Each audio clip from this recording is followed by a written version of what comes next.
Shalom everyone! Again, this is Ate Ai. For today's vlog, ang ating pag-aaralan ay infinitive verb to come. In Hebrew, lavo. But before we start, please don't forget to like, share, comment, and subscribe. And don't forget to click the notification bell para lagi kayong updated sa mga i-upload kong mga videos. Okay, bon at kel.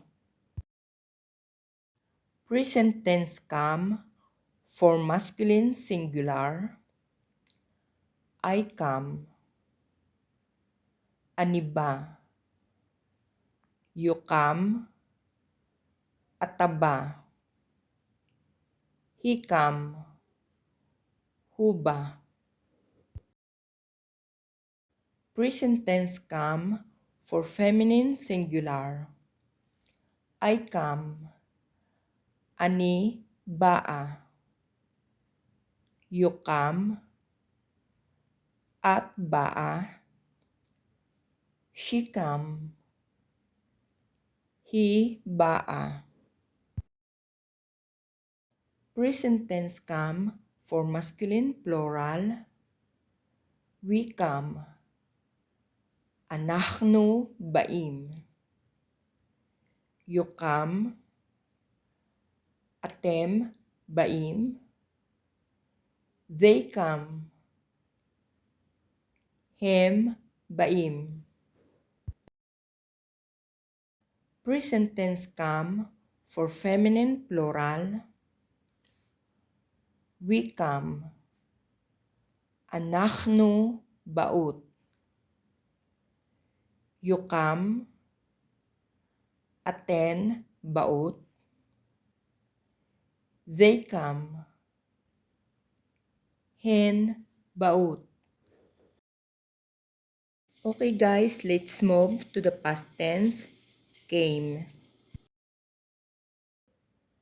I came. Masculine singular. Bati. I came. Feminine singular. Bati. You came. Masculine singular. Bata.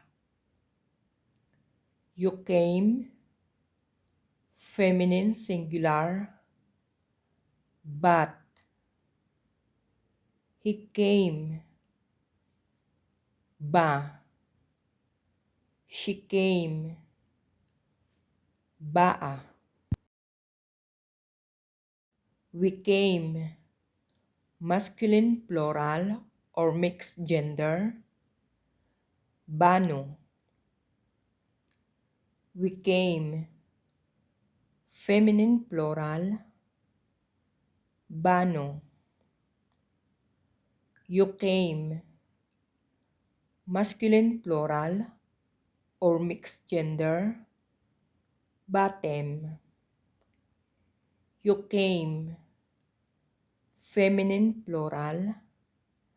Baten. They came.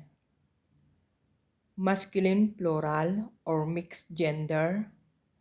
Bau. They came.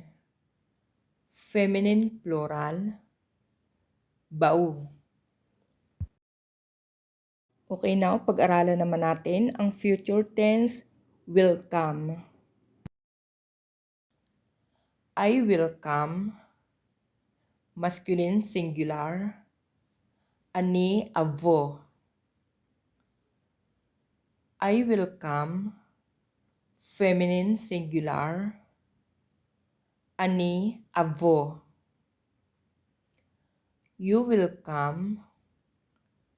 Masculine singular.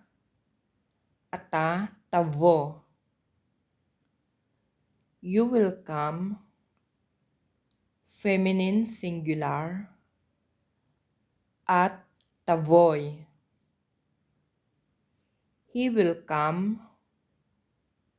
Hu yavo. She will come. He tavo. We will come, masculine plural or mixed gender. אנחנו נבוא. We will come, feminine plural. אנחנו נבוא. You will come, masculine plural or mixed gender. אתם תבוא. You will come, feminine plural. אתן תבואנה. They will come, masculine plural or mixed gender. הם יבוא. They will come, feminine plural. הן תבואנה. Okay, now I will give you the imperative or command. Imperative come for masculine, singular, bo. For example, ababo means father come or aba come. Imperative come for feminine singular, boy. For example, imaboy means mother come or imakam. Imperative come for masculine plural, bow. For example, aba vidabid bow means aba in David come. Imperative come for feminine plural, boyna. For example, ima visara boyna means ima in Sara come. Okay guys, this is the end for today's vlog. Hope you enjoy. See you on my next vlog. Hamon hamon to dali kolkem, yom tov ve lihitraot.